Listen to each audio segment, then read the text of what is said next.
Excited si Lorene na pumasok sa hotel sa Pasig bilang chef at nataon pa na grand opening ng restaurant.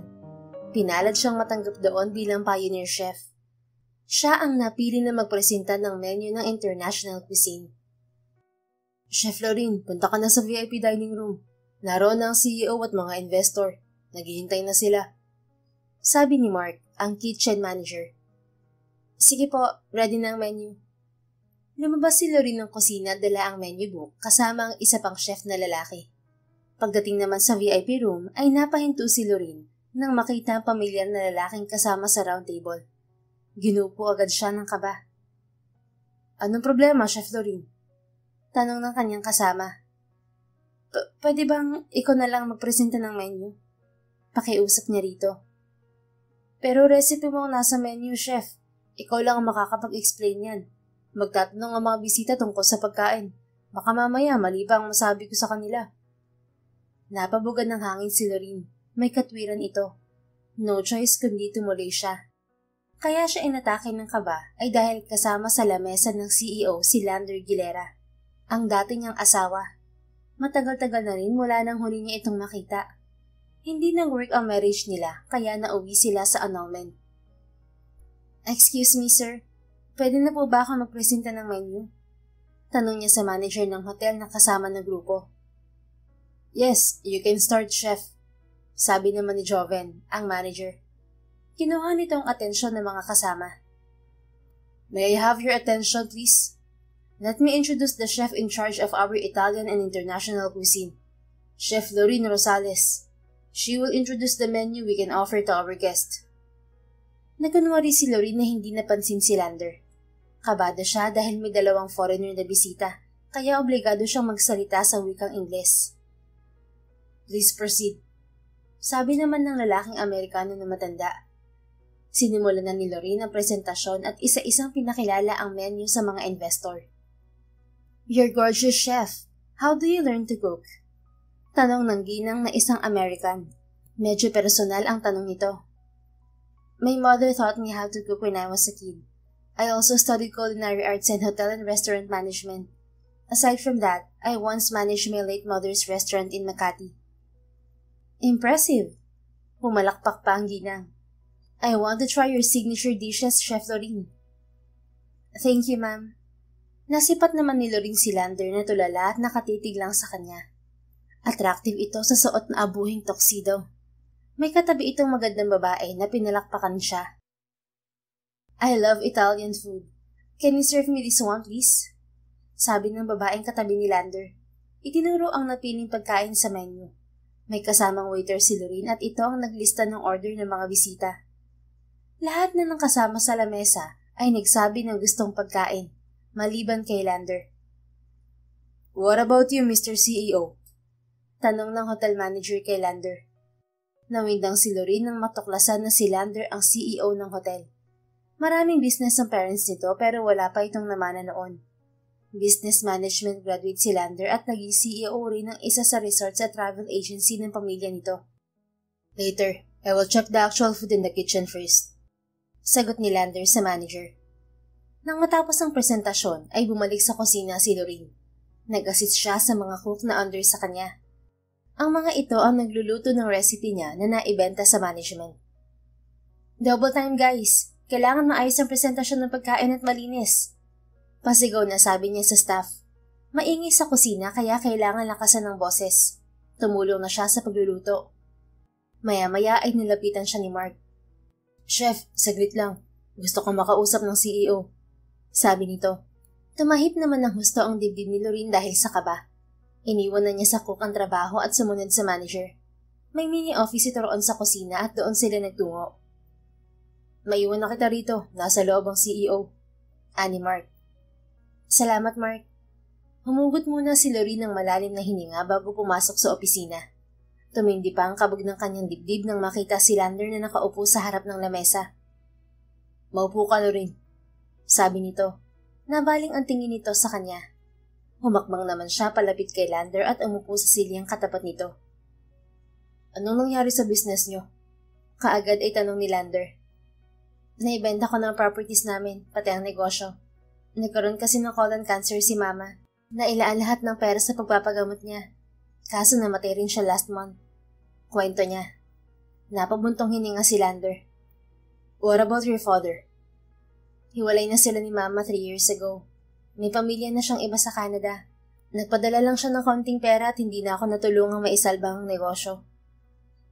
Kung naibenta mo ang properties niyo, saan ka nakatira ngayon?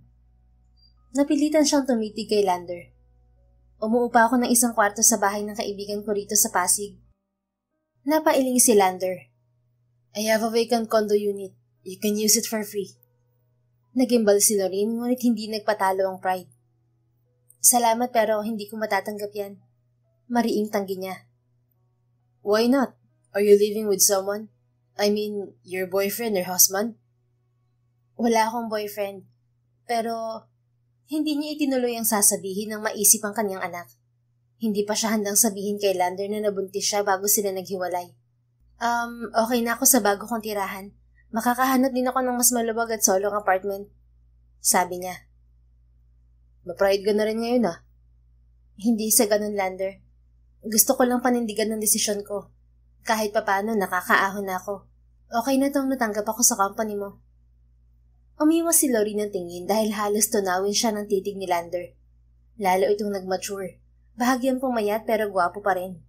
Pumagay ang maturity ng mukha nito sa edad na 31. Hindi na kita pipilitin.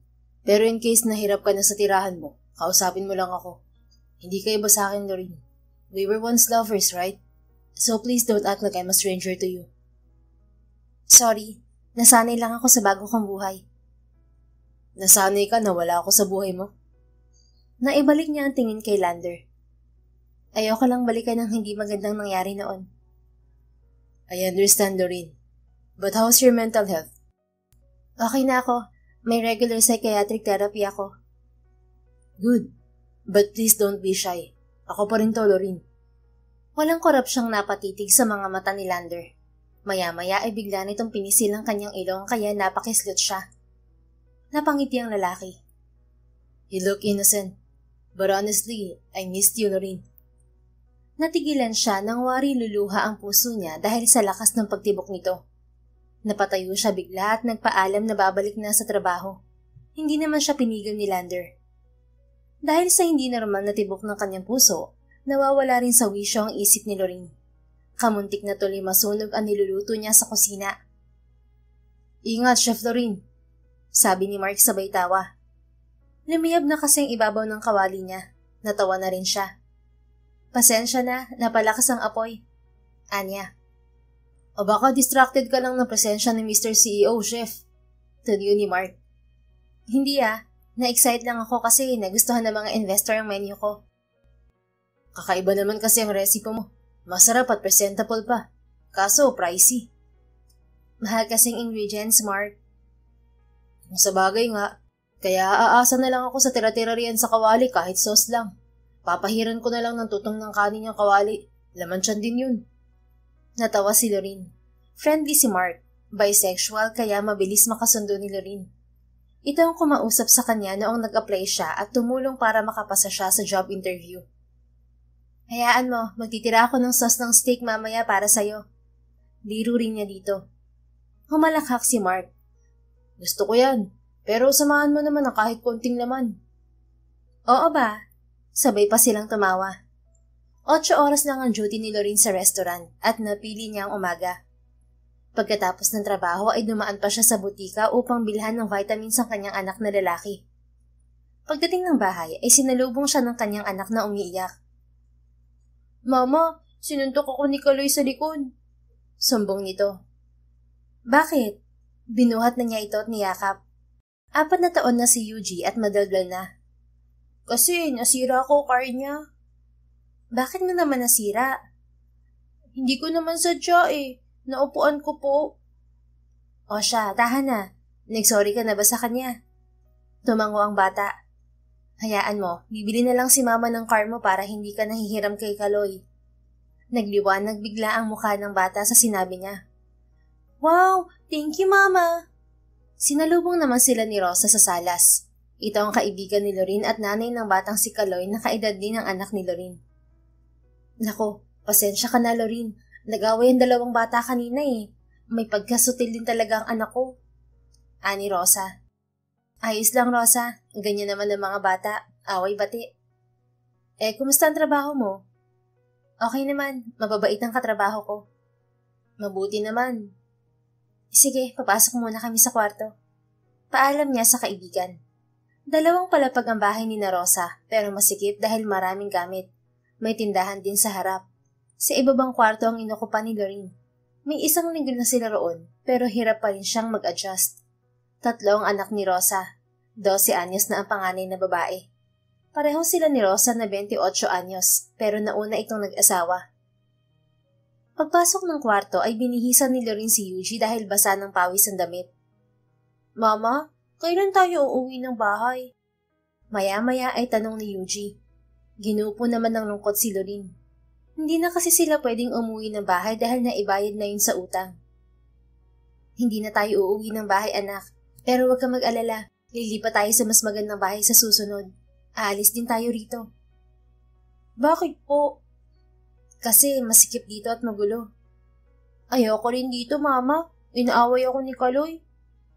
Hayaan mo. Maghahanap ng malilipatan si Mama. Konting tiis na lang, anak, ha? Tumango naman si Yuji. Napawi ang lungkot nito nang bigyan niya ng hamburger na dala niya. Simula noong naubos ang pera niya, bihira na niyang mabilhan ng paborito nitong pagkain si Yuji at masakit yun sa loob niya. Kinabukasan ay late na nakapasok sa trabaho si Lorene. Napuyat kasi siya sa ilang oras na pakikipag-away ni Rosa sa lasang nitong asawa. Gabi-gabi na lang ganoon ang mga ito. Hindi naman siya makapagreklamo. May problema ka ba, Chef Lorene? Tanong ni Mark. Sinilip nito ang niluluto niya sa kawali. Wala naman. Inaantok lang ako. Anya. Bakit? Napuyat ka ba? Medyo. May nag-away na naman kasi sa bahay. Yan ang hirap sa dikit-dikit na bahay. Pati hiningan ng kapitbahay mo, maririnig mo. Nahawa siya sa positive energy ni Mark. Napatawa rin siya nito. Totoo yan. Ang hirap mag-adjust. Lumipat ka na kaya ng tirahan, Chef. May bakanteng unit sa apartment na tinutuloyan ko. Kaso, 10,000 monthly. 1 kwarto lang. Kasya na kayong mag-ina ron. Kaya mo na sigurong kumuha ng yaya ng anak mo. Napangiwi si Lorene. Wala bang kahit 6,000 lang, Mark? Meron, kaso kasing laki ng banyo. Tumawa na naman si Mark. Natawa rin siya. Mahal na talaga ang paupahan lalo sa Maynila. Lumayo lang sa kanya si Mark nang biglang pumasok ang CEO ng hotel. Bumilis naman ang kilos ni Lorene na may kasamang kaba. Tumapat pa sa pwesto niya si Lander at pinanood siyang nagluluto. Uminit lalang pakiramdam niya dahil sa presensya ng dating asawa. Pwede mo ba akong ipagluto ng Italian beef steak with baked potatoes, Chef Lorene? Tanong ni Lander. Paborito talaga nito ang naturang pagkain. Sinipat lang ito ni Lorene. Yes, sir. Mabilis niyang sagot. Saan ko po ipapadeliver ang food? In my office. Pero gusto kong ikaw ang magdala bago ang lunch break. Bumagal ang kanyang kilos at napatitig kay Lander. Yes, sir. Sabi na lamang niya. Ngumiti ito bago lumipat sa pwesto ng lalaking chef. Pagkatapos maluto ang order ni Lander ay nagtungo si Lorene sa opisina ng CEO sa 3rd floor. Ngunit pagpasok niya sa opisina ay babae ang nadatnan niya na nakaupo sa harap ng lamesa ng CEO. Hindi naman siya nagkamali ng pinasok dahil bumukas ang pinto nang pinutin niya ang doorbell. Good afternoon, ma'am. Food delivery po para sa CEO. Nakangiting bungad ni Lorene dito. Namukaan niya ang babae. Ito ang katabi ni Lander sa upuan noong nagpresenta siya ng menu. Hi, chef. Bakit ikaw nag-deliver ng food? Tanong ng babae. Namumula ang mga labi nito, terno sa pulang dress.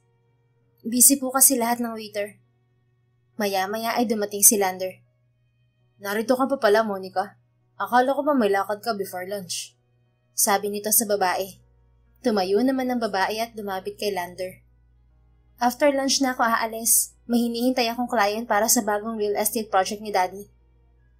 Ganun ba? Sorry, hindi kita naisama sa lunch. Napasimangot ang babae. Wala ka talagang care sa fiancé mo, no? Para na lang kung kasal na tayo. Baka after 10 years pa tayo magka-baby. Tumawa si Monica. Masyado kang excited, Monica.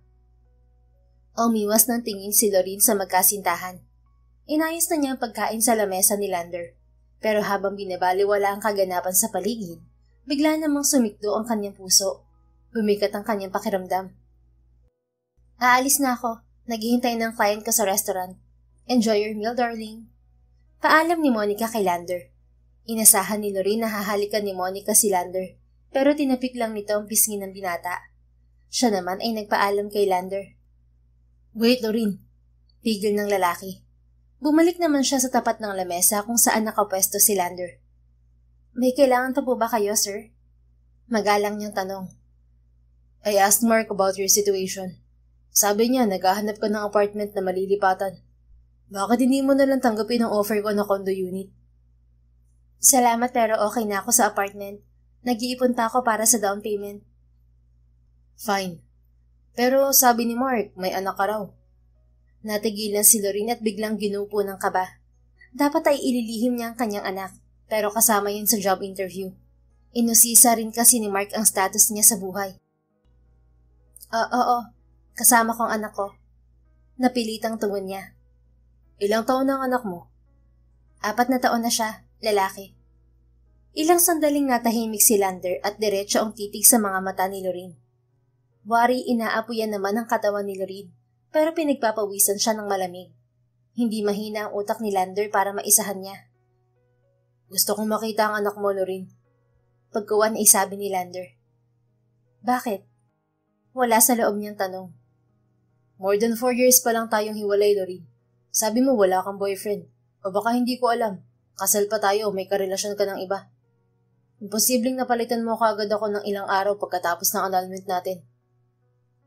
Napabugan ng hangin si Lorraine at pilit na pinakakalma ang kanyang sistema. Wala na siyang kawala kay Lander. Kahit magsinungaling siya, maaari itong magpaimbestiga. Mapera ito. Kaya nitong ipa-DNA test ang kanyang anak. Late ko na nalaman na buntis ako noon. 1 linggo na ako nakaalis sa bahay mo nang nakaramdam ako ng sintomas. Pagtatapat niya. So, the baby was mine. Walang pagdududa sa tinig ni Lander. Hindi ako magdududa dahil alam kong hindi ka kaladkaring babae, Lorraine. I don't need a DNA test. Iharap mo sa akin ng bata bukas. Kung hindi, pupuntahan kita saan ka man nakatira ngayon. At anong gagawin mo? Kukunin mo ang bata? Hindi pwede, Lander. Nagpanik na siya. I will claim my rights as a father. Huwag kang madamot, Lorraine. Nagtaas na ito ng tinig. Hindi ako nagdadamot, Lander. Tinapos ko ng ugnayan natin. Malaya ka na. May fiancé ka na rin. Pwede kang bumuo ulit ng pamilya mo. Hindi ba sinabi mo na careless akong ina at napabayaan ng anak natin noon? Ngayon, hayaan mong patunayan ko na kaya kong bumuhay ng anak na walang katuwang. Emosyonal niyang pahayag. Nag-trigger na naman ang pinagmula ng paghihiwalay nila ni Lander noon. Napatayo na si Lander at nahilot ang sentido. What happened to us was just a misunderstanding, Lorraine. Ilang beses ako nagsorry sa'yo dahil nadaig ako ng emosyon ko nung namatay ang anak natin. Sobrang busy mo sa pagtulong sa negosyo ng nanay mo. Kaya napaisip ako na baka wala ka ng oras noon kaya hindi naaasikaso ang anak natin. Halos hindi na nga tayo nagkikita noon eh. Ginupo na si Lorraine ng mabigat na emosyon nang maalala ang pagkawala ng kanyang anak na babae dahil sa malalang pneumonia. Tama ka. Kasalanan ko talaga kung bakit nawala si Cassie. Humihikbing wika niya. No, stop blaming yourself, Lorraine. Totoo naman eh. Makasarili ako. Mahina ang loob at nagpatalo sa depresyon. Nagsisisi ka ba dahil pinakasalan mo katulad ko, Lander? Enough. Sinugod na siya ni Lander at biglang niyakap ng mahigpit. Ako talaga may problema, Lorraine. Sa kagustuhan ko magkaroon ng sariling negosyo, wala na akong ginawa kundi magtrabaho at napabayaan din kita. Hindi ko alam na may pinagdadaanan ka na pala kaya biglang nagbabago ang mood mo. Nang kumalma ang emosyon ni Lorraine ay lumayo siya kay Lander. Mabuti na-realize mo yan. Pero huli na, Lander. Alam ko. Pero hindi mo pwedeng ipagkait sa akin ng pagiging ama sa anak natin. Gusto kong bumawi sa pagkakataong to, Lorraine. Please give me a chance. Ilang taon akong nalunod sa lungkot dahil sa pagkawala ni Cassie. Tapos iniwan mo pa ako. Kaysa naman magtiyaga ako sa mga negatibong komento ng mga magulang mo. Hindi pa ako nakaka-recover sa pagkawala ni Cassie kung ano-anong masasakit na salita nang naririnig ko mula sa mami mo. Sorry about that, Lorraine. This time, I won't allow my family to ruin my decision. Ibibigay ko ang karapatan mo sa anak ko. Pero hanggang dun lang, Lander. Hindi mo siya pwedeng kunin sa akin. Siya na lang ang meron ako. Huwag mo namang alisin yun sa akin. Fine. At least allow me to give you a comfortable place to stay. Ayokong magtagal kayo sa magulong lugar. Pagbigyan mo ako na makasamang anak ko at makilala niya ako, Lorraine. I'm his father at may karapatan din ako sa kanya. Hindi makapagdesisyon si Lorraine dahil iniisip niya ang mapagmatang kamag-anak ni Lander.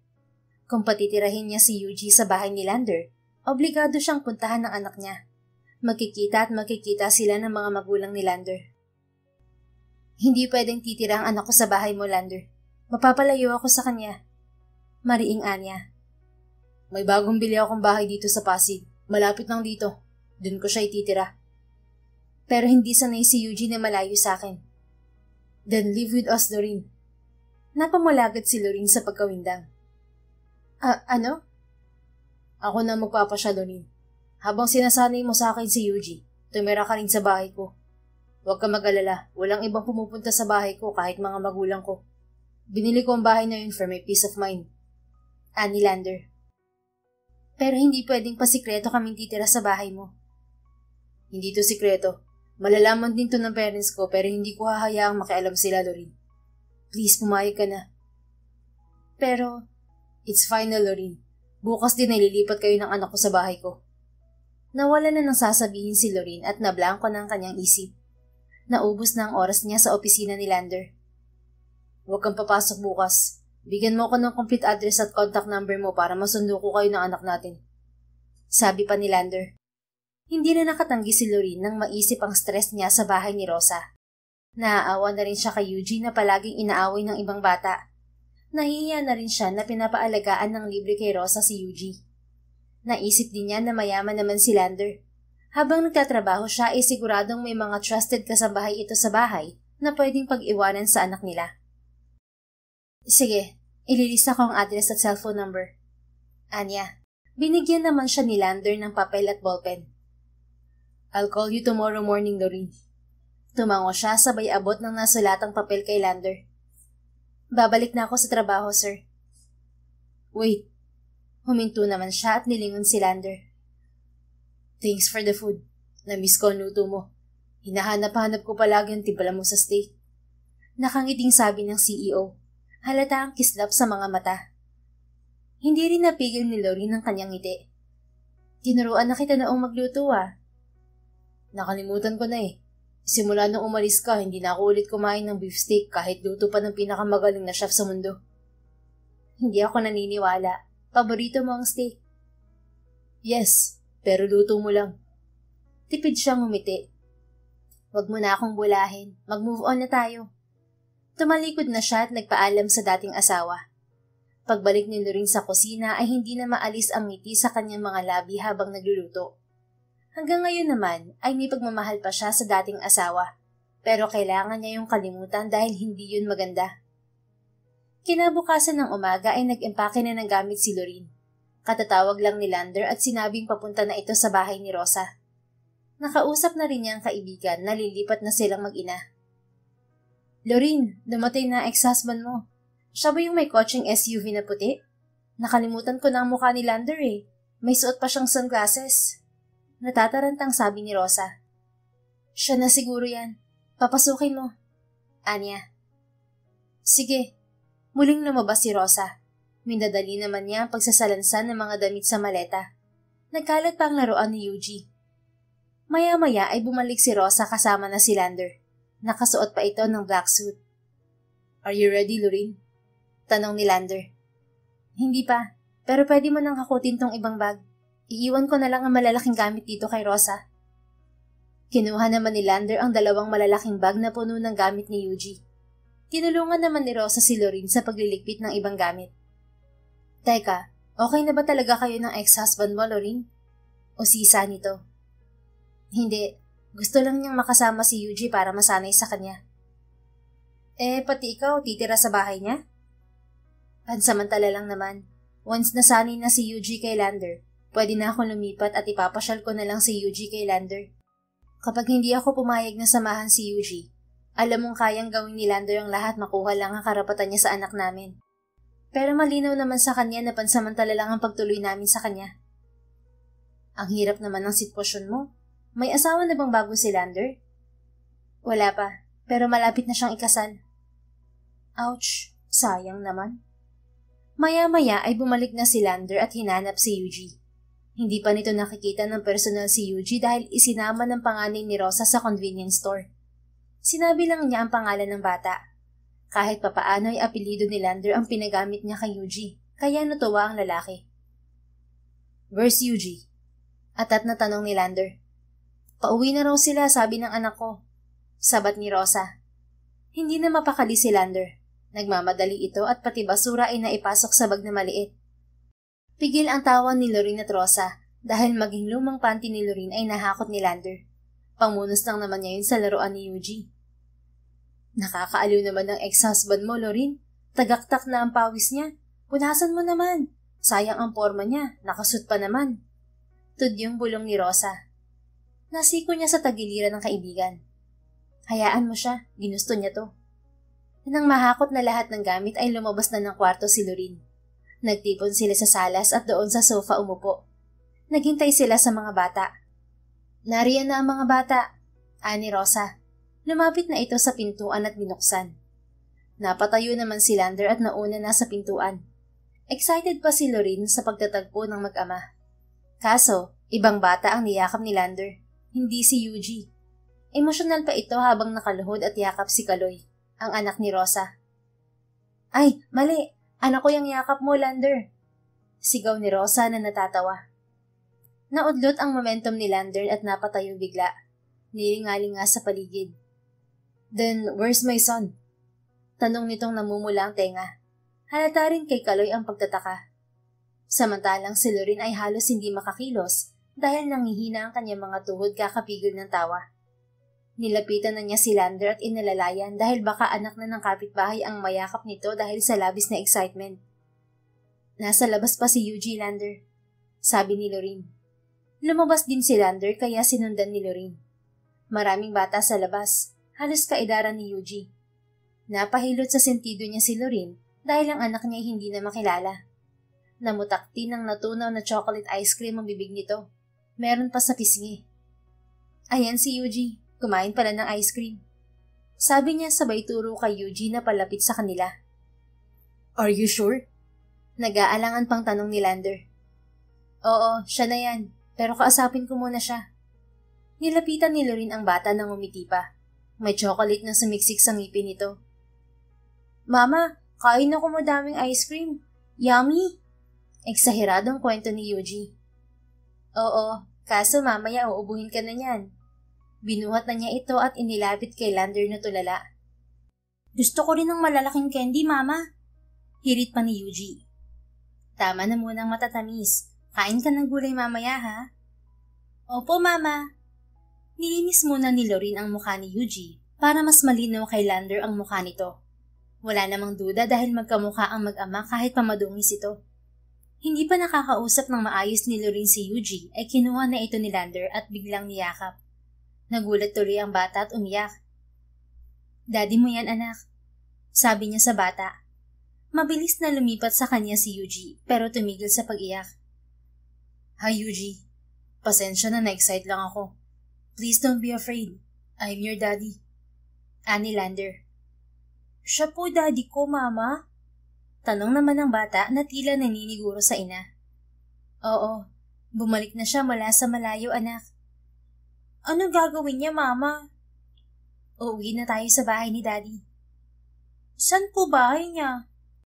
Basta, magbihis ka na para makalis na tayo. Ang dungis mo eh. Upang hindi mabigla si Yuji, hindi muna ito iniwan ni Lorene kay Lander. Matapos magpaalam kay Rosa ay bumiyahe na rin sila patungo sa bahay ni Lander sa isang exclusive subdivision. Pagdating ng bahay ay hindi na mapakali si Yuji, lalo na nang makita ang swimming pool. Wow! Ang ganda, Mama, oh!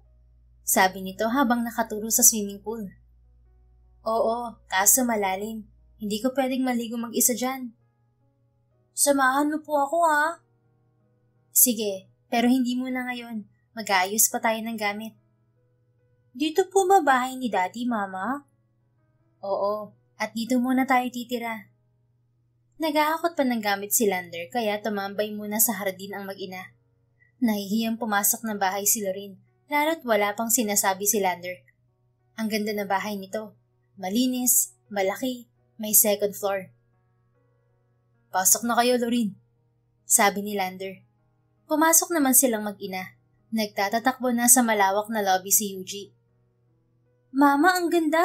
Parang bahay natin! Masiglang sigaw ng bata. Napangiti si Lorraine. Alam niya na namiss na ni Yuji ang malaking bahay nila noon. Naibenta mo rin ba ang bahay niyo sa Makati, Lorraine? Tanong ni Lander. Oo, wala akong choice eh. Maraming utang sa bangko si Mama kaya kulang pang halaga ng property na pambayad, pati kotse. Hindi ka man lang nagtira kahit maliit na lupa? Kulang pa nga, nakautang pa ako kay Rosa. Sana pinuntahan mo ko para natulungan kita. Hindi magandang ideya yan. Iniwasan niya si Lander at nag-explore siya sa kusina. Sinundan pa rin siya nito. Alam kong galit ka sa akin kaya deadma ka sa lahat ng tawag ko noon, Lorraine. Nagpalit ka pa ng contact number. Nablock ako sa social media mo. Gusto ko ng peace of mind ng panahong yun, Lander. Dahil sa depression ko, kamuntik na ring mawala sa akin si Yuji. Pero kung hindi ka naglihim sa akin at itinago si Yuji, hindi ko hahayaang lumayo ka sa akin, Lorraine. Humarap siya kay Lander. Ano ba ang kaya mong gawin noon? Wala kang ang lakas ng loob para pigilan ng mami mo na makialam sa away nating dalawa, di ba? Bahagyang napayo ko si Lander. I'm sorry. Nagsisi rin ako, Lorraine. I tried to win you back but you pushed me away. Dahil pagod na ako, Lander. Lahat kayo akong sinisisi sa pagkawala ni Cassie. Naudot ang usapan nila nang pumasok si Yuji at curious na nakikinig. Nilapitan na lamang ni Lorraine ang bata at niyaya sa salas. Sinundan sila ni Lander at giniya sa may second floor. Naroon ang kwarto ni Yuji. Hindi pwede rito si Yuji, malikot siya, baka magkamali sa hagdan. Sabi ni Lorraine sa dating mister. May 2 kwarto pa naman sa baba. Mamili ka na lang dun.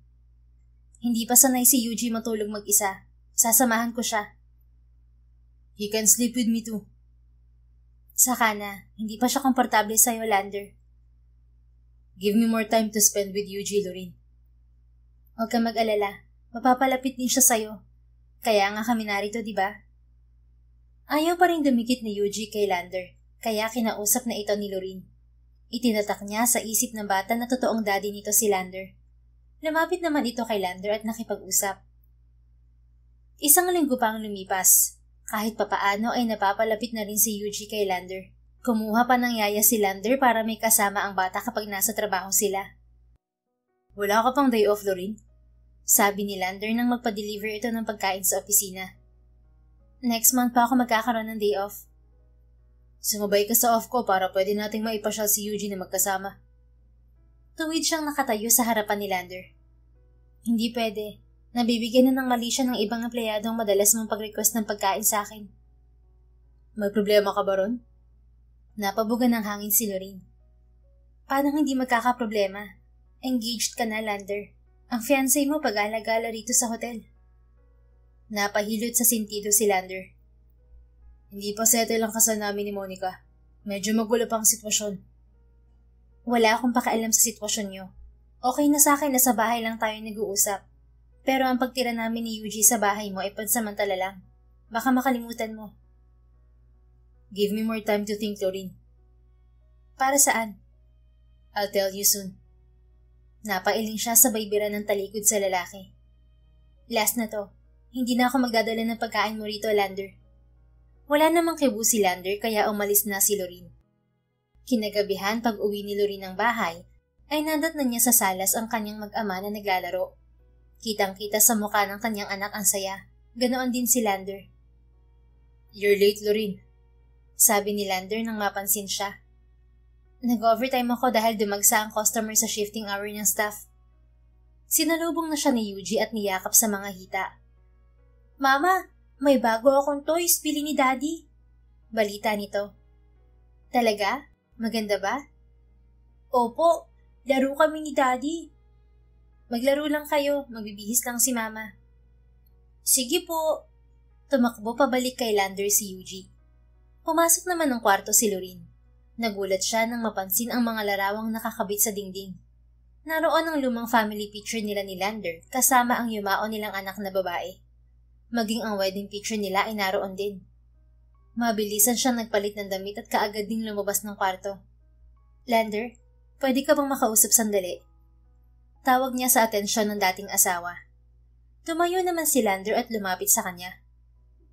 Bakit? Anong ibig sabihin ng mga pictures sa kwarto? Ikinabit ko mga yun para maniwala si Yuji na iisang pamilya tayo. Pinakilala ko rin siya sa ate niya. Para lang ba yun kay Yuji? O para ipaalala sa akin ang nakaraan? It's for Yuji.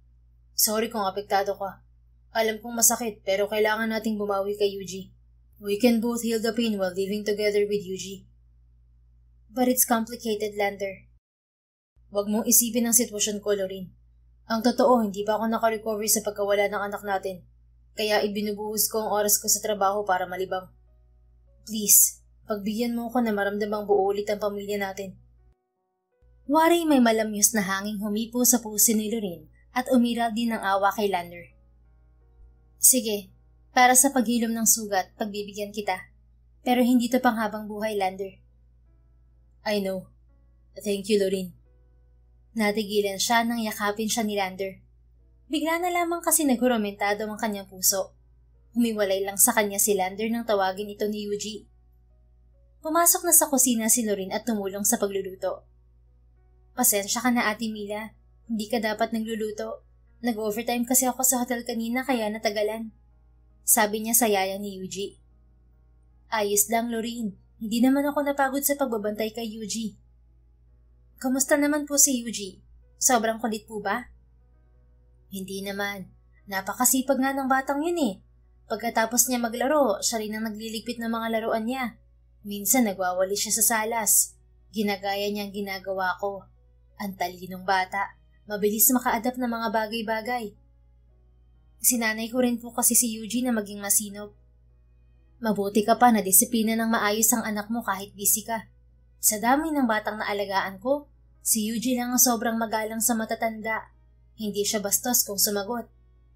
Napangiti si Lorraine. Kahit papaano ay napalaki niya ng maayos ang kanyang anak. Bumabawi lang po ako. Ang panganay ko kasing anak noon ay hindi ko masyadong natutukan dahil sa sobrang busy. Natuto na ako. Oo nga pala. Naikwento sa akin ni Sir Lander na namatayan kayo ng panganay. Mabait talaga ang Diyos. May nawala man sa atin, kaagad niyang pinapalitan. Tama po kayo. Kaya hindi ko nasasayangin ang second chance na ibinigay sa akin ng Diyos. Aalagaan ko ng mabuti ang anak ko. Ilang taon pa lang anak mo nang namatay? 3 taon po. Sayang, malaki na sana siya ngayon at may ate si Yuji. Ginupo naman si Lorraine ng lungkot nang maalala ang pumanaw na anak. Nang makapagluto ay naghain na ng pagkain sa hapag si Lorraine. Tinawag na rin niya ang kanyang mag-ama. Sabay pang naghugas ng kamay ang mga ito sa kusina. Ako na magpapakain kay Yuji, sabi ni Lander. Marunong na siyang kumain mag-isa. Anya. Makalat pa, susubuan ko na lang siya. Gusto ko ng meat, Daddy, ani Yuji. Later anak, magpipray muna tayo ni Mama. Alam mo ba kung paano magpray? Opo, Daddy. Ganito po oh. Pinagdikit naman ni Yuji ang mga palad at pumikit. Very good. Maupo ka na. Napangiti si Lorraine habang pinagmamasdan ng kanyang mag-ama. Magkatabi ang mga ito sa upuan at sumabay sa kanyang dasal. Isinabay na rin nila sa hapunan si Mila. Magkatapos ng hapunan ay si Lander ang naghugas ng mga kubyertos. Nakabuntot pa rin dito si Yuji at doon naglaro sa munting kotse nito. Si Lorraine naman ay nagtimpla ng gatas ni Yuji. Pwede bang matulog mamaya sa kwarto ko si Yuji, Lorraine? Maya-maya ay tanong ni Lander. Baka mahirapan siyang makatulog. May ginagawa kasi ako sa kanya pampatulog niya. Anong ginagawa mo? Sinusuklay ko ng kamay ko ang buhok niya habang kinakantahan. Susubukan ko rin gawin yan sa kanya, Lorraine. Natawa siya. Wag na. Baka lalong hindi makatulog si Yuji sa laki ng boses mo at bigat ng kamay mo. Wala ka talagang bilib sa akin, no?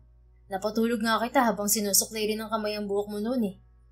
Nilingon siya ni Lander at nginitian. Sinulya pa naman ito ni Lorraine habang pilya ang ngiti. Noon yun, Lander. Pwede pa rin naman nating subukan ngayon. Let's sleep together in my room. Hamon ito sabay kindat. Wari tinamaan naman ng bata ang puso ni Lorraine. Kalaunan ay umiwas din siya ng tingin kay Lander nang maalala na hindi na pala sila mag-asawa.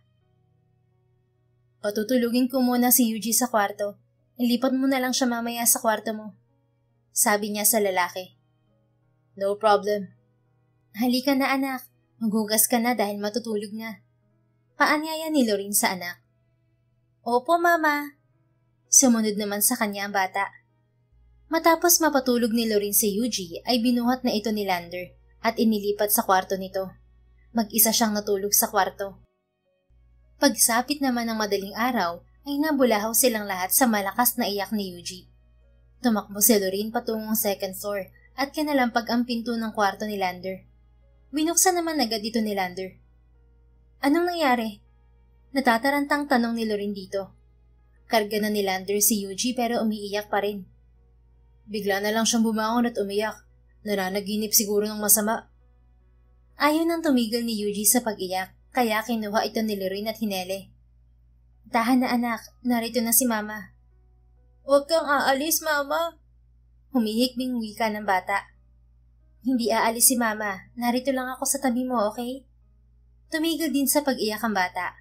Maya-maya ay nakatulog din ulit si Yuji habang yakap ni Lorraine at isinasayaw. Maingat niya itong inihiga sa kama ni Lander. Dito ka na muna matulog, Lorraine. Ani Lander. Hindi na siya umangal at nahiga na sa tabi ni Yuji. Nasa gitna nila ito ni Lander. Palaging ganito si Yuji.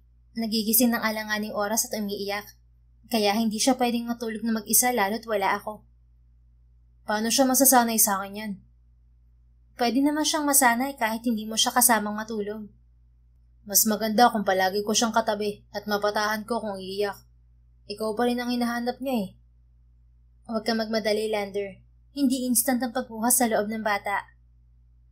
Bakit hindi ka na lang din dito matulog? O kaya matulog na rin ako kasama niya sa kwarto. Kumbinsi ni Lander sa kanya. Tumalim ang titig niya kay Lander. Ibang usapan na yan, Lander. Mahinang tumawa ang lalaki. Para namang wala tayong pinagsamahan, Lorraine. Mahigit 3 taon tayong nagsama bilang mag-asawa. Hindi pilit ang pagsasama natin dahil mahal natin ang isa't isa. Kahit na nagsimula tayo sa one-night stand. Uminit naman ang mukha ni Lorraine nang maalala kung paano sila nagkakilala noon ni Lander. Kasal ng pinsan ni Lander noon at inimbitahan si Lorraine ng kaibigan. Nanalo siya sa palaro, pero ang premyo ay dinner date sa isang yate. Si Lander ang napili niyang kadate noon. Sinadya mo yun eh, sabi ni Lorraine sa dating asawa. Alin ang sinadya ko? Natatawang tanong ni Lander. Yung cocktail na pinainom mo sa akin, maraming alak kaya nalasing ako. Mahina ka lang talaga sa alak, Lorraine. Nagiging makulit ka sa tuwing nalalasing. Nag-uusap lang naman tayo noon pero bigla mo akong hinalikan. Ikaw kaya ang unang humalik sa akin. Ako ba? Napapaisip na tanong ni Lander. Kita mo? Nakalimutan mo na? Oo nga pala. Pero ang totoo, sinadya ko na ako lang ang single sa mga lalaking pagpipilian mong ma-date. Para sure na ako ang pipiliin mo noon. Nagpigil si Lorraine ng tawa nang maalala ang totoong dahilan ni Lander sa pagsabotahe ng palaro. Baliw ka kasi, Lander. Naisahan mo ako nun. Gusto kasi talaga kita. Nang una pa lang kitang nakita sa simbahan, nakuha mo na ako. Your beauty was rare and attractive to me. Kaya kinausap ko ang pinsan ko na magpalaro para sa mga dalagang bisita. At nung ikaw ang huling nanalo, pinalitan ko ang prize at ginawang dinner date. Pero sumali ka rin naman sa laro. Paalala ni Lorraine. Siyempre, para mapunta ka sa akin. At bakit nga ba ako napili mo maliban sa single ako? Hindi ko to natanong sa'yo noon ah. Hindi ba obvious, Lander? Ayaw kong magalit sa akin ng mga asawa ng kasama mo, no? At saka, crush na kita sa unang paghaharap pa lang natin sa simbahan noon. So, wala na ba yung feelings na yun, Lorraine? Naglaho ang ngiti ni Lorraine at napatanong din sa sarili. Simula noong naghiwalay sila ni Lander, wala na siyang interes sa mga lalaki. Pero aminado siya na hindi basta nawala ang pagmamahal niya rito. Wala na. Pagsisinungaling niya. Ayaw lang niyang bigyan ng dahilan si Lander upang magulo ang isip nito. Hindi ako naniniwala. Natigilan si Lorraine nang muling tumitig siya sa mukha ni Lander. Diretso ang tingin nito sa kanyang mga mata na tila gusto siyang usikin. Kahit pa may natitirang pagmamahal, hindi na pwede, Lander. Alam mo yan. Why not? Alam mo na ang sagot. Matulog na tayo. Humiga siya ng tuwid at pumikit. Tumahimik na rin si Lander. Kinabukasan ay maagang nagising si Lorraine. Hindi kasi niya kinaya ang ginaw sa kwarto ni Lander. Lalabas na sana siya, ngunit napansin niya ang mga larawan na nakapatong sa divider. May mga lumang picture pa sila ni Lander noong bagong kasal sila at noong buntis siya sa panganay nila. Ang aga mong nagising, Lorraine. Ani Lander. Kumistot ang dalaga dahil sa pagkagulat. Nilingon niya si Lander. Nakaupo na ito sa kama at nakatingin sa kanya. Bakit meron ka pang lumang pictures natin dito? Because I can't let go of those memories we had. Paano ka makakapag-move on yan? I don't know. Magulo pa ang isip mo, Lander. Sana pala hindi ako pumayag na tumira kami rito ni Yuji. Lalo kang mahihirapang makalimot. Wala akong balak na limutin ka, Lorraine. Yan ang dahilan kung bakit hindi ko maitapon ang alaala mo. Nanlaki ang mga matang tumitig si Lorraine sa dating asawa. Hindi niya ito kayang konsintihin, lalo't pumasok na ito sa bagong relasyon. Ano ba't nagdesisyon ka magpakasal kay Monica? Arranged marriage lang yun. Kahit na, magdesisyon ka ng maayos, Lander. Huwag ka mag-alala. Maghahanap ka agad ako ng malilipatan namin ni Yuji para hindi ka mahirapan. Tumigil ka, Lorraine. Malito, Lander. Para tayong mga daga na nagtatago sa pusa. Kung magtatagal pa kami rito, malalaman din ng parents mo to at magkakagulo. Pwede mo namang bisitahin si Yuji kasi kilala ka na niya. Lumapit na siya sa pintuan at lumabas. Naiwang nakatingin lang sa pinto si Lander. Buo na ang desisyon ni Lorraine na maghahanap na ng maayos na malilipatang bahay. Pinagbigyan lang niya si Lander na sanayin dito si Yuji, pero hindi niya ito kukonsintihin. Samantala, kahit anong iwas ni Lorraine kay Lander, ay lalo lamang itong naging agresibo. Tumatambay ito lagi sa restaurant at ginugulo ang focus niya sa trabaho. Luto na ba ang lunch ko, Chef Lorraine? Tanong ni Lander. Nilapitan pa siya nito habang nagluluto. Malapit na po, sir. Ipapadala ko na lang po sa waiter ang food niyo. Magalang at profesional niyang tugon. Sa VIP dining room na ako kakain. Ikaw na magdala. Pasimpleng umirap si Lorraine kay Lander at napasimangot. Marami pa akong lulutuin, sir. Nagrereklamo ka ba? Hindi naman po. Nagtatrabaho lang po ako ayon sa sahod ko. I'm your boss. Tataasan ko ang sahod mo para sa special service mo. Tinaasan mo na nga, may tataas pa ba yun? Baka bigla akong yumaman yan. May sarkasmong sabi niya. Dumikit pa nga sa kanya si Lander at pasimpleng pinisil ang kanyang bewang. Stop avoiding me, Lorraine.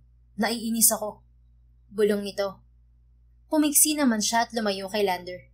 Hindi na niya ito kinausap. Lumabas na si Lander pero balisa pa rin si Lorraine. Nagmatigas siya at pinadala pa rin sa waiter ang pagkain ni Lander. Pero ilang minuto lang ang nakalipas ay bumalik ang waiter dala ang pagkain. Anong problema, Alex? Bakit binalik yan? Takang tanong niya sa waiter. Pinabalik po ni Sir Lander, Chef. Bakit daw? Ikaw raw po ang magdala at may itatanong siya tungkol sa pagkain. Dumait ang bagang ni Lorraine sa gigil. Wala siyang choice kundi dalhin ng pagkain sa dating asawa. Talagang sinusubukan nito ang pasensya niya. Mag-isa si Lander sa VIP dining room, nakarugtong lang ng malawak na dining, pero may salaming dingding na pagitan. Pagpasok ni Lorraine sa VIP room ay padabog siyang lumapit kay Lander. Ano bang problema mo sa pagkain mo? Bakit mo ibinalik? May iritasyong tanong niya sa lalaki. Maayos naman niyang inilapag ang plato sa lamesa nito. Seryosong nakaupo si Lander at diretso ang titig sa kanyang muka. Nagtanggal na ito ng necktie. I want to eat with you, Lorraine. Nahihibang ka ba? Gusto mo bang mapag-usapan tayo ng mga tao at maiskandalo? Ganyan talaga ang mangyayari kung patuloy mo akong iwasan, Lorraine. May usapan tayo, Lander. Si Yuji lang ang dahilan kung bakit kasama mo ako pansamantala. But I can't take it, Lorraine. Nung nakita kita ulit, alam ko sa sarili ko kung ano talaga ang gusto ko. At anong gusto mo? Namaiwang siya. Ang maibalik ka sa buhay ko bilang asawa ko. Tinanggalan mo ako noon ng karapatan na i-win back ka. Ngayon ko yun gagawin. Akmang tatalikod na si Lorene, ngunit pinigil siya ni Lander sa kanang braso. Nakatayo na ito at tuluyang lumapit sa kanya. Hindi siya nakahuma na bigla siya nitong hinalikan sa mga labi. Dahil sa takot ay naitulak niya sa dibdib ang binata. Tumigil ka, Lander. Singhal niya rito. I can't. Gusto kong malaman mo na hindi ako tumigil, Lorene. Hindi ako tumigil na mahalin ka. Ikaw pa rin, Lorene. Ikaw pa rin ang laman ng puso ko hanggang ngayon. Nawintang si Lorene at ilang sandaling hindi nakakibo. Ginulat din siya ng biglang pagsikto ng kanyang puso. Ngunit sa halip na magsalita, ay pinili niyang umiwas at iwan si Lander. Pabalik na sa kusina si Lorene nang masalubong niya si Monica. Inabala pa siya nito. Hello, Chef. I'm looking for you. Sabi nitong may ngiti. Bakit po, ma'am? I have visitors. Nagustuhan nila last time ang recipe mo. Pwede mo ba kaming ipagluto ng specialty mo? Yes po. Pumili lang po kayo sa menu ng Italian dishes. Hawak na ni Monica ang menu. Binuklat nito yon at nagturo ng order. Gusto ko rin palang makausap ng cousin ko. Pwede bang ikaw ang mag-serve ng food mamaya para may chance kaming makausap ka later? Sure po. Lulutuin ko muna pong order nyo. Okay. Thank you, Chef. Nagpaalam siya kay Monica. Pagdating sa kusina ay agad niluto ni Lorene ang 5 set ng lunch na in-order ni Monica. May katuwang naman siya sa paghahanda ng mga sangkap, kaya mabilis ang pagluluto nila. Pagkatapos magluto ay nagpatulong siya sa waiter na madala ang pagkain sa table ng grupo ni Monica. Laking gulat ni Lorene nang makitang pamilyar sa kanya ang isang lalaking kasama ni Monica. Ikaw nga talaga yan, Lorene. Excited na sabi ng lalaki. Nahimasmasan si Lorene nang maalala ang lalaki. Ito pala si Aldrin, ang first boyfriend niya noong college. Aldrin? Gilalas niyang bigkas. Yes, ako nga, Lorene. Naikwento ka sa akin ni Monica kaya na-curious ako. Basta masarap magluto at maganda, ikaw kaagad ang naisip ko. How are you? Okay lang naman. Walang ganang sagot niya. Matagal akong walang balita sa'yo, Lorene. Minsan lang kasi ako makababa ng barko simula nung naging chief engineer ako. Balita ko, hiwalay ka na sa asawa. Nagpakasal ka ba ulit? Hindi na. Single pa rin ako. Magandang balita yan. Kilala ko ang ex-husband mo. Fiancé ni Monica at may-ari nitong hotel. Nag-meet na kami minsan at nabanggit kita sa kanya. Napatda si Lorena at napatitig kay Monica. Ginupo siya ng kaba ng matanto na maaaring alam na ni Monica ang tungkol sa kanila ni Lander. Don't worry, Lorene. I'm not affected by your past relationship with Lander. Past is past, so no big deal. Singit ni Monica. Huwag kang mailang, Lorene. Kung hindi ka busy, pwede bang lumabas naman tayo? Sabi ni Aldrin. Wala naman silang malalang issue noon ni Aldrin at naghiwalay lang sila dahil pinili nito na mag-migrate sa Japan. 1 taon lang itong naging boyfriend ni Lorene. Pasensya na, Aldrin. Busy pa ako at wala pang schedule ng day off. Baka may contact number ka. Pwedeng makuha. Hindi ko kabisado eh. Pagdadahilan niya sa binata. Message na lang kita sa social media. Okay ba? Sige. Pero minsan lang ako active sa social media. No problem, Lorene. Basta may message pa rin kita. Pagkawan ay nagpaalam na siya sa magpinsan at bumalik na sa kusina. 3 araw ang lumipas magmula noong nakita ulit ni Lorene si Aldrin. Napapadalas na ang pagbisita ng binata sa hotel at kumakain. Pero dahil busy si Lorene, hindi niya ito napapagtuunan ng pansin. Lorene, let's talk. Pigil ni Lander kay Lorene. Papasok na sana siya sa kusina at katatapos lang mananghalian kasama si Mark.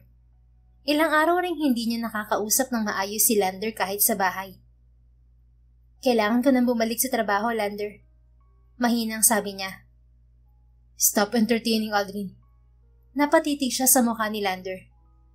At bakit? Ginugulo ka lang niya para mawala focus mo sa akin. Monica was using Aldrin to get your attention and ruin us. Ano? Paano mo nalaman? Alam na ni Monica ang tungkol sa atin. Alam niya rin kung ano ang gusto ko. May karapatan naman siyang lumaban at protektahan ang relasyon niyo. Ako na nga ang umiiwas eh. Konting tiis na lang mawawala rin ako sa buhay mo, Lander. Hindi mo naiintindihan, Lorraine. Huwag mo akong idami sa problema niyo ni Monica, Lander. Alam ko nagkukunwari lang na mabait sa akin si Monica. Baka may binabalak na siya para mapatalsik ako rito. She can't do that. Wala siyang karapatan. At ano ang gusto mo, Lander? Magkagulo tayo? Hindi na nakaimig si Lander nang dumating si Mark. Tahimik ding lumayo si Lorraine at pumasok ng kusina. Pagkatapos ng duty ni Lorraine ng hapon, ay naghanap na siya ng apartment na malilipatan. May nakuha siyang unit pero hindi pa pwedeng lipatan dahil may umuupa pa. Sa katapusan ng buwan pa ito aalis. Pinareserve na lamang niya ang unit at nagpa siyang umuwi. Pagdating niya ng bahay ay naghahapunan na ang kanyang mag-ama. Let's eat, Lorraine.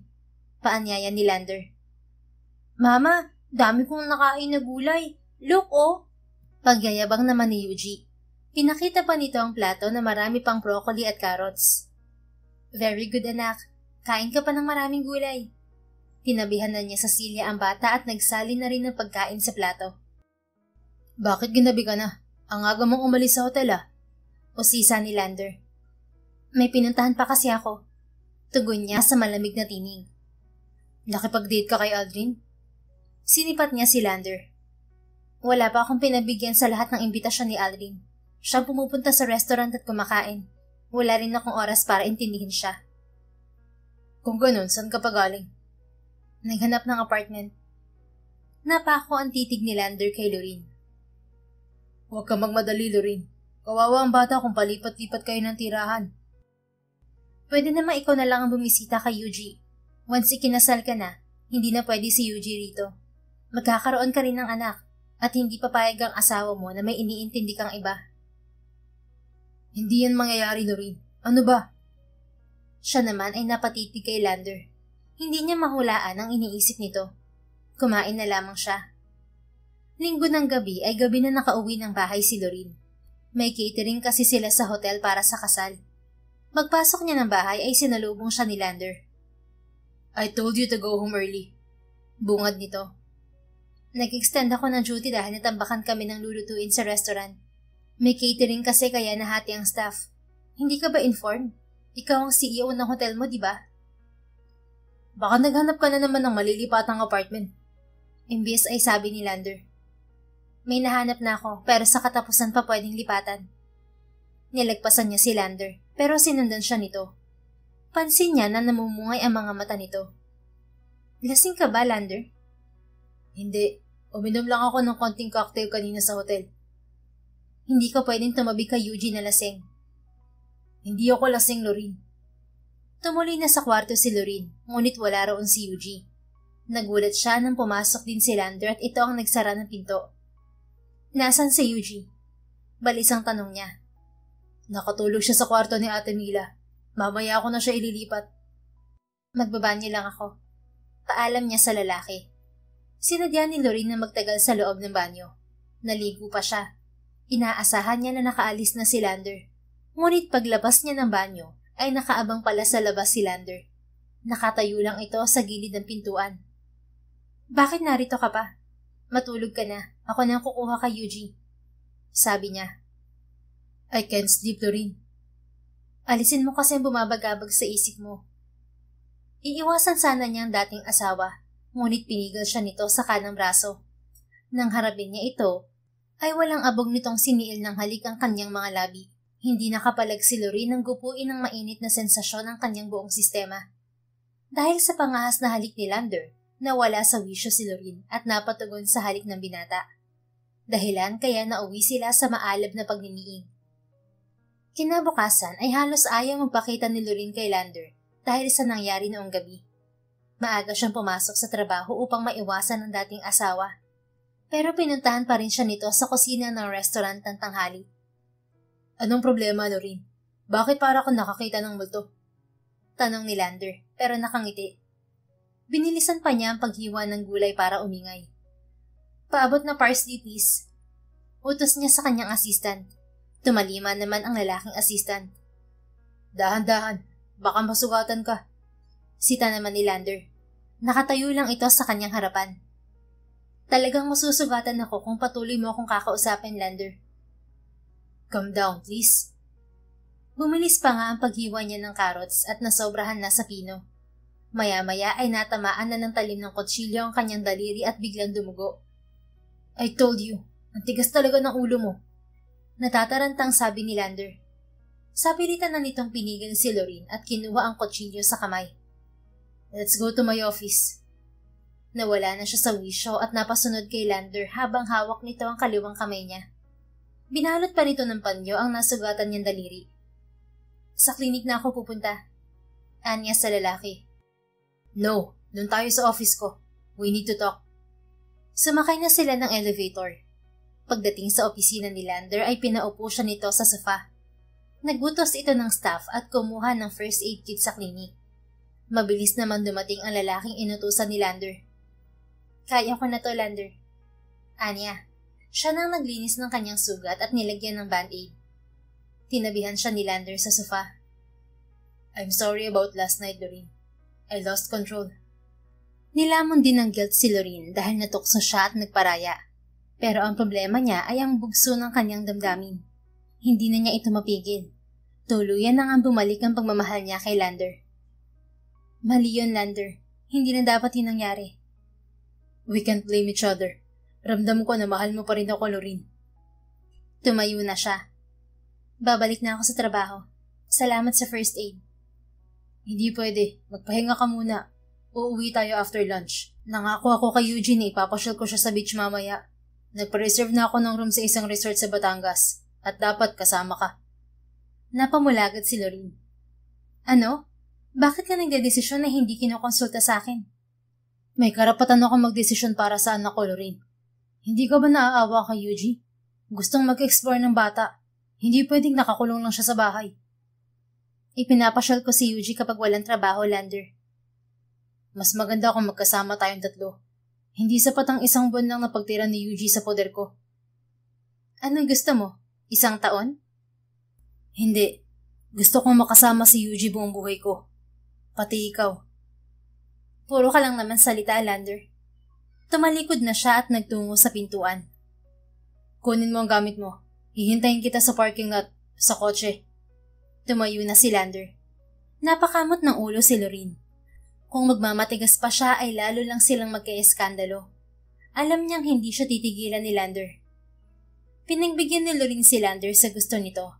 Sumama siya sa Batangas at hinayaang magbonding ang mag-ama sa beach. Pero tuloy na ang plano niya na aalis. Nabayaran na niyang apartment para sa advance payment. Ngunit habang pinapanood niya ang mag-ama na masayang naglalaro ng buhangin, wari pinipiga naman ang kanyang puso sa kirot. Tinawag na siya ni Yuji. Mama, tignan mo po drawing ko, oh, sabi ni Yuji. Lumapit naman siya at tiningnan ang drawing nito sa buhangin. Naantig ang kanyang puso sa nakita. Kumuhit ng imahe ng isang pamilya si Yuji. Ano yan, anak? Tanong niya. Pinaliwanag naman ng bata ang ibig sabihin ng drawing na 3 krus na may mga bilog na ulo sa tuktok. Nasa gitna ang maliit na wari magkahawak kamay ang mga ito. Ito si Daddy. Ikaw, ako itong maliit. Sabi ni Yuji sabay turo sa drawing. Ang galing naman ng anak ko. Pa-picture para tayong 3. Sige po. Pumesto naman sa pagitan nila ni Lander si Yuji at todo ngiti. Cellphone ni Lorraine ang kanyang ginamit sa pagkuha ng picture. Maya-maya ay hiniling ng bata na maligo silang 3 sa dagat. Napilitan ng maghubad ng damit si Lorraine at underwear lang ang tinira. Nauwi pa sila sa harutan. Nang mapagod ay magkakatabi na silang humiga sa buhangin at nasa gitna si Yuji. Thank you, Lorraine. Basag ni Lander sa katahimikan. Para saan? For this chance. Akala ko noon hindi na ako magiging masaya ulit. Simula kasi nung nawala si Cassie at umalis ka, feeling ko mag-isa na lang ako sa mundo. Kaya nung nalaman ko na nag-e-exist si Yuji, sobrang saya ko. Habang buhay mong makakasama si Yuji, pero hindi palagi sa ganitong sitwasyon, Lander. Hindi ko naman siya ipagdadamot sa iyo eh. Hindi sapat si Yuji, Lorraine. Kailangan ko kayong dalawa upang mabuo akong muli. Nabaling ang tingin niya kay Lander. Pero paano si Monica? I never loved her. Wala kaming seryosong relasyon, Lorraine. Pero ikakasal na kayo. Kakausapin ko ang parents ko at sasabihin ko ang desisyon ko. Nilamon na si Lorene ng kaba dahil tiyak na magkakagulo talaga sila. Magulo lang ang isip mo, Lander. Pag-isipan mo tong mabuti. May lamat ng relasyon ko sa parents mo, lalo na sa mami mo. Ako ang bahala, Lorene. Just trust me, okay?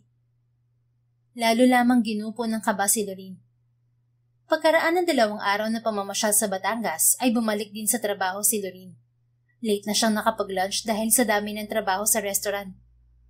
Paglabas niya ng kusina ay namataan niya ang mami ni Lander na may kausap na ginang. Hindi siya nakaiwas dahil sobrang lapit na ng mga ito sa kanya. Tumalikod na lamang siya at hinintay na makaalis ang mga ito. Pero nag-usap pa ang dalawa na dinig ni Lorene. We need to rush the wedding, Linda. Baka biglang magbagong isip ni Lander dahil madalas ng pagtatalo nila ni Monica. Sabi ng matandang ginang sa mami ni Lander.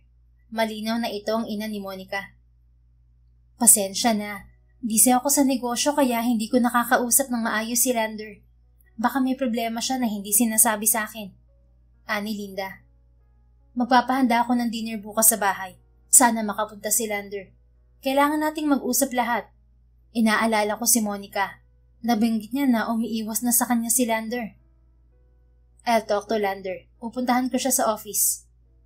O sige, Mare. Magkita na lang tayo sa bahay bukas. Dahil sa narinig ay hindi na tumuloy si Lorene sa opisina ni Lander. Bumalik na lamang siya sa kusina. Pagsapit ng gabi ay mag-isang umuwi ng bahay si Lorene. Alam niya na nagkakagulo na sa pamilya ni Lander, kaya hindi siya natawagan ng lalaki. Bago madamay sa kaguluhan, ay nagpasya siya na lumayo sa dating asawa.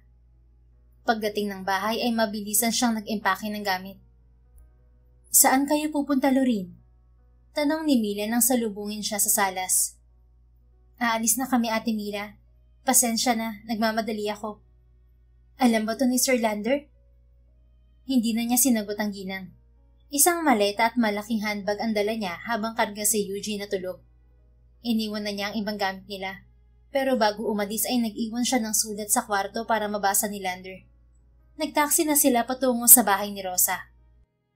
Pagdating sa bahay ni Rosa ay tinatad siya ng tanong ng kaibigan.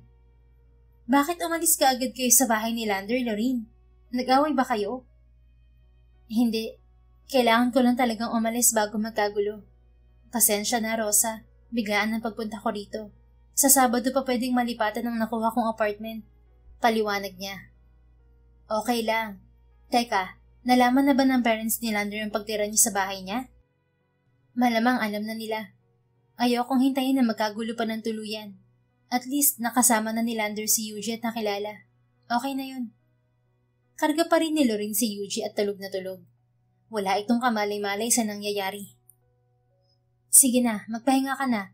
Naihanda ko na ang kwarto niyong mag-ina nung tumawag ka kanina. Salamat, Rosa. Makakabawi din ako sa'yo. Ipinasok na niya sa kwarto si Yuji at inihiga sa kama.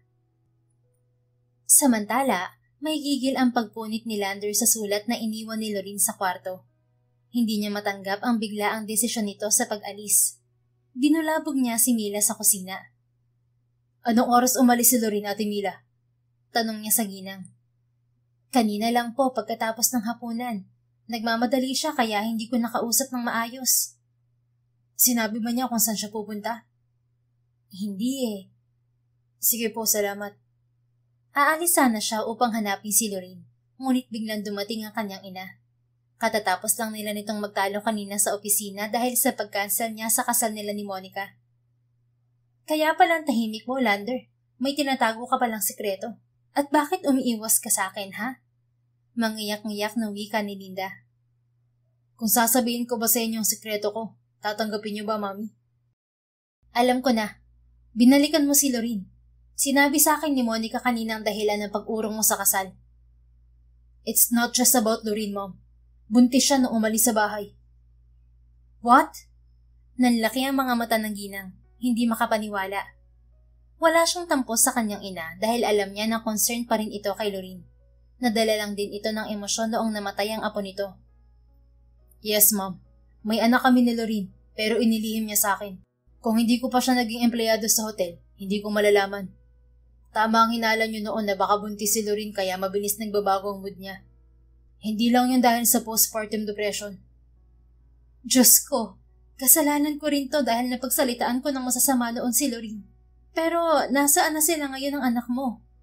Nataranta na ang ginang. Umalis na sila. Ano? Bakit? Alam ni Lorene na ikakasal ako kay Monica. Naintindihan ko dahil ayaw lang niya ng gulo. Ang totoo, pinilit ko lang siya na dumito ng anak namin. I want to win her back, pero ayaw na talaga niya dahil kay Monica at sayo. I'm sorry, Iho. Hindi lang kami nagkaintindihan noon ni Lorene. Malaki rin ang kasalanan ko sa kanya. But you already canceled the wedding. Dapat noon ko pa na i-cancel ang kasal. Kaso inaalala ko kayo. Alam ko magagalit kayo dahil magkasundo na kayo ng parents ni Monica.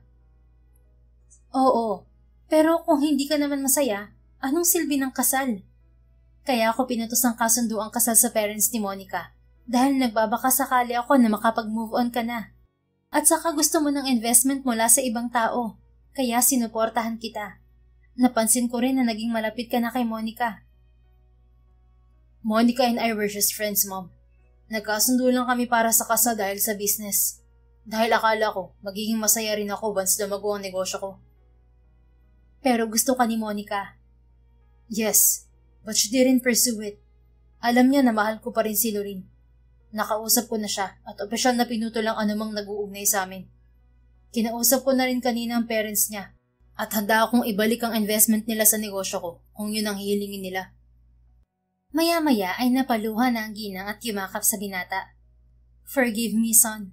May kasalanan din ako kung bakit tuluyang lumayo sa'yo si Lorene. Hindi ko lang matanggap na biglang nawala ang apo ko. Mahal na mahal ko si Cassie. Alam mo yun, pinawi ng batang yun ang lungkot ko sa pagkawala ng bunso mong kapatid. Naiintindihan ko po kayo. Pero wag na nating ungkatin ng masasakit na nakaraan. Lalo lang tayong mahihirapan. Niyakap din niya ng mahigpit ang ina. Pinaalala nito sa kanya ang bunsong kapatid niyang babae na namatay sa pagkalunod sa dagat. 10 taon ang kapatid niya noon at halos ikamatay ng kanyang ina ang lungkot. Sumigla lang ito noong dumating ang anak na panganay nila ni Lorene. Gawan mo ng paraan para makabalik si Lorene, anak. Gusto kong makita ang apo ko. Gusto kong makahingi ng tawad kay Lorene. Ani Linda. Lumayo rin ito sa kanya, ngunit patuloy ang pagluha. Opo, salamat din at naintindihan niyo ko. Oo naman, anak. Alam ko namang nagmamahalan kayong dalawa. Mga bata pa kayo tapos nakisali pa ako sa away niyo kaya nauwi kayo sa hiwalayan. Enough, Mom. Baka hindi pa nakakalayo ang mag-ina mo. Hanapin mo sila, Lander. Tumango siya at nagpaalam sa ina. Lumulan siya ng kotse at kaagad na nagmaniobra. Sa bahay naman ni Rosa ay nagkaroon ng munting salo-salo. Birthday ng panganay nito kaya napasubo sa puyat si Lorene. Maingay kasi dahil may nagkakantahan at inuman. Alauna na ng madaling araw natigil ang ingay. Subalit kung kailan nakapikit na si Lorene, ay saka naman may kumatok sa pinto kasunod ng tinig ni Rosa. Lorene, tulog ka na ba? Napilitan siyang bumangon at pinagbuksan ng pinto ang kaibigan. Matutulog pa lang, Rosa. Bakit? May bisita ka. Bisita? Sa ganitong oras? Sino? Mariing nangunot ang kanyang noo. Nasa sala siya at naghihintay. Puntahan mo na lang. Lumabas na siya ng kwarto at nagtungo sa salas. Nawala ang kanyang antok nang mamataan si Lander na nakaupo sa sofa. Iniwan na siya roon ni Rosa. Anong ginagawa mo rito, Lander? Mag-uumaga na. Nakakahiya ka na, Rosa. Manya. Nandito ako para sunduin kayo ni Yuji. Diretso ang titig ni Lander sa kanyang mga mata. Ayoko ng gulo, Lander. Ilang beses ko bang dapat sabihin yan? Ayusin mo muna ang problema mo. Naayos ko na. Hindi na matutuloy ang kasal namin ni Monica. Pero paano si Monica? Masasaktan siya sa desisyon mo. Alam ni Monica na hindi ko siya kayang mahalin. Noon pa lang ay aware siya na ikaw pa rin ang mahal ko. Sinubukan niya akong pigilan na mabuo muli ang pamilya natin dahil gusto niyang matuloy ang kasal namin. Pero kinausap ko na siya at ang parents niya kanina. Hindi na nila ako mapipilit. Bakit ka pa pumayag na magpakasal kay Monica kung hindi mo siya kayang mahalin? For business matter. Kailangan ko ng investment ng parents ni Monica para matuloy ang hotel business ko at magkaroon ng branches. Naisip ko lang naman yun dahil akala ko mapapasaya na ako ng negosyo. Pero may kulang pa rin. Until you came back, naging malinaw sa akin kung anong kulang sa buhay ko. I need my family back. I need you, Lorene. Tumayo na ang binata at lumapit kay Lorene. Hindi naman nakakibu si Lorene ang hawakan ni Lander ang kanyang mga kamay. Mamasa-masa ang kanyang mga mata habang nakatitig sa luwaanding mga mata ng lalaki. Please lang, huwag ka nang lumayo, Lorene. Kailangan ko kayo ni Yuji. Magpakasal ka ulit sa akin. Titiyakin ko na hindi na tayo maghihiwalay pa. Sama ni Lander. Naghari ang pagmamahal sa puso ni Lorene at hindi na kayang tanggihan si Lander. Oo, hindi na ako lalayo. Pasensya na kung naging luwag ako. Napayakap siya ng mahigpit sa lalaki at humagulhol. It's okay, mahal. Uuwi na tayo. Paano ang mami mo? Baka magalit siya. Alam na niya ang desisyon ko. Nagtalo kami pero naintindihan din niya ako. Gusto kanyang makita at si Yuji. Naghihintay siya sa bahay. Talaga? Napatingala siya sa mukha ni Lander. Ngumiti na ito. Oo, kailangan niyo rin mag-usap ni Mami para magkaintindihan kayo. Tumango si Lorene. Hindi na nila hinintay mag-umaga at naghakot na ng gamit. Tulog pa rin si Yuji kaya binuhat na ito ni Lander at isinakay sa kotse. Nagpaalam na rin sila kay Rosa. Pagdating naman sa bahay ni Lander, ay nadatnan nila ang mami nito na nakatulog na sa sofa. Nagising lang ito sa iyak ni Yuji na naalimpungatan habang karga ni Lander.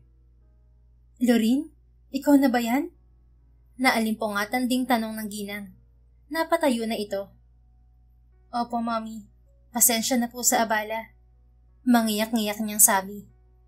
Ikaw talaga, halika nga rito. Lumapit naman siya sa ginang at yumakap. Napahigpit ang yakap nito sa kanya sabay iyak. Sorry talaga, Lorene. Anito, nag-iyakan na silang dalawa. Tama na ang drama, please. Lalong umiiyak si Yuji. Pigil sa kanila ni Lander. Kinuha na ni Lorene si Yuji dahil ayaw tumigil sa pag-iyak. Tama na anak, narito na tayo sa bahay kasama ni Daddy. Kausap niya sa bata. Tumahan din ito at nagpunas ng luha gamit ang kamay. Hindi nakatiis si Linda at nilapitan si Yuji. Apo ko, nandito na si Lola. Halika. Anito. Ayaw pang lumapit ni Yuji sa ginang at humigpit ang yakap kay Lorene. Naninibago pa po sa Yuji. Ayos lang. Bukas na lang. Magpahinga na kayo. Magsitulog na muna tayo. Bukas na tayo mag-usap-usap. Apela naman ni Lander. Dito na ako matutulog, anak. Sabi naman ni Linda. Kayo po ang bahala, pero baka nag-aalala na si Daddy. Alam na niya na dito ako matutulog. Pupunta rin yung dito bukas. Sige po, matulog na tayo at mag-uumaga na. Sa kwarto na ni Lander natulog ang mag-ina dahil gagamitin ng mami nito ang isang kwarto sa ground floor. Kinabukasan ay dumating na rin ang daddy ni Lander at naging emosyonal nang makita si Lorene at apo nito. Sumunod din ang dalawang kuya ni Lander kasama ang mga anak at asawa. Nagkaroon tuloy ng munting reunion ng pamilya. Welcome back to the family, Lorene. Bati ni Levi, ang panganay na kapatid ni Lander. Salamat kuya. Anya. Sabi ko na nga ba, hindi makakatiis si Lander at ibabalik ka rin niya sa pamilya. Tadhana na ang nagpa siya. Salamat din sa muling pagtanggap sa akin. Ano ka ba? Parte ka na ng pamilya namin. Sana lang forever na to para hindi na nawawala sa sarili si Lander. Natawa si Lorene. Hindi naman lingid sa kanyang kaalaman ang pinagdaanan ni Lander noon. Pareho silang nagdusa at nasaktan. Ngunit sabi nga nila, time heals. Kusa silang hinilo ng panahon at noong magaling na ang mga sugat, kusa rin silang pinagtagpo muli ng tadhana. That's it guys. Paanyaya naman ni Lander na kalalabas lang ng kusina. Katatapos lang nilang magluto ng tanghalian. Ipinagyabang pa ni Lander ang masasarap na potaheng inaihanda ni Lorene. Ang swerte naman ni Lander, may chef na asawa. Parang araw-araw ka lang kumakain sa restaurant niyan. Ani Lawrence, ang pangalawa sa panganay. Si Lander na ang bunso sa magkakapatid dahil namatay ang nag-iisang bunso na mga ito na babae. Sama-sama na silang lahat na kumain sa mahabang mesa. Kaya nga hindi ko kayang ipagpalit si Lorene. Nagayuman na ako ng husay niya sa pagluluto. Sobrang bait pa at masipag. Pagyayabang ni Lander. Sana all na lang sa'yo, bro. Huwag mo siyang pakakawalan, okay? Ani Levi. Hindi na makasingit sa usapan si Lorene dahil aliw na aliw siya sa kanyang biyanang babae. Sinusubuan ito ng pagkain si Yuji pero mayat maya ang punas ng luha. Isang buwan nang ang lumipas at nagpa siya sina Lander at Lorene na magpakasal ulit. Pero kahit kasal na sila, tuloy pa rin ang trabaho ni Lorene sa restaurant ng hotel ng kanyang asawa. Habang nagtatrabaho ay nakabantay si Lander sa kanya, nagpapaturo sa pagluluto. Turuan mo ako magluto ng beefsteak, yung medium rare, honey. Sabi nito. Hindi na kailangan. Ako naman ang magluluto para sa'yo. Anya. Gusto kong matuto para pagdating sa bahay, ako naman ang chef. Naku, susunugin mo lang ang karne o kaya hilaw. Kaya nga turuan mo ko. Makulit ang kanyang asawa at nakialam na sa kanyang niluluto. Sanay na sa kanilang mag-asawa ang ibang mga katrabaho nila sa kusina. Hindi na rin naman nagulat ang mga ito nang malaman na ikinasal na sila. Isa pa ay alam na rin naman ng iba na mag-ex sila noon at may anak. Sige na nga, magsuot ka ng apron, baka madumihan yung suit mo. Puti pa naman. Yes, ma'am. Naghanap ka agad ng apron si Lander at isinuot. Ang una niyang itinuro kay Lander ay ang pagmarinade ng karning baka. Kaso, mayat maya ang yakap nito sa kanya at hinahalikan siya sa leeg. Ang bango naman ng asawa ko. Pwede bang ikaw na lang ang kainin ko? Magtigil ka nga, Lander. Wala na ako natapos na trabaho dahil sa'yo. Yung paperwork mo sa opisina, inaamag na. Hayaan mo ng paperwork. Makakapaghintay yun. May utang ka pang honeymoon sa akin. Sabi mo next month na para makapunta tayo sa Japan. I can't wait. Nagpa-reserve na ako ng yate sa resort ni Mami sa Batangas para sa Sunday. Excited na nga si Yuji maligo ulit sa dagat eh. Sige na, paghahandaan ko yung inuungot mong honeymoon. Magluto muna tayo at ako'y nagugutom na. Nagugutom na rin ako. Subuan mo muna ako ng shrimp tempura. Kumuha naman si Lorene ng nalutong tempura. O sige, open your mouth. Gamitin mo ang bibig mo sa pagsubo sa akin. Ang dami mong arte. Sumunod din naman siya. Isinubo niya kay Lander ang tempura gamit ang kanyang bibig. Nang maglapat ang kanilang mga labi ay natuloy na sa halikan. Ang sarap mo talagang mahalin, honey. Isa pa nga. Hirit ni Lander. Sinubuan naman ulit niya ito ng tempura at binigyan ng orange juice. Magluto na tayo para makakain na ng maayos. Anya. Thank you, Lorene. You're the best wife in the world. Malapad siyang umiti. Salamat din sa pag-alaga sa amin ni Yuji, Lander. Binuo mo ulit ako. Teka, linya ko yan, wife ah. Bakit? Ikaw lang ba ang nawasak pagkatapos ng annulment natin? Hinapit siya ng braso ni Lander sa bewang at niyakap. I'm so lucky to have you in my life, Lorene. And thank God for giving us a chance to be together again. Seryoso ng pahayag nito. Nagpapasalamat din ako dahil hindi ka tumigil na mahalin ako, honey. I love you so much. I love you more, Lorene. Muli nitong siniil ng halik ang kanyang mga labi na kaagad naman niyang tinugon. Natuloy din ang honeymoon na mag-asawa sa Tagaytay. Libre lahat ng kailangan nila sa resort ng kanyang biyanan. Hindi nagtagal ay muli ring nabuntis si Lorene at biniyayaan muli sila ng anak na babae. Lalong naging masaya at makulay ang kanilang pamilya. At sabi nga, love is sweeter the second time around. Nalagpasan na nila ang matinding pagsubok. Kaya naman ngayon ay sinisiguro nila na matibay na sila at wala nang makatitibag pa kahit ano pa mang problema ang dumating sa kanilang mag-asawa. The end. Kung nagustuhan mo ang istoryang ito, please don't forget to like, comment, and share it with your friends. Your support really makes a difference. Thank you and see you sa ating next story. Keep safe and be blessed.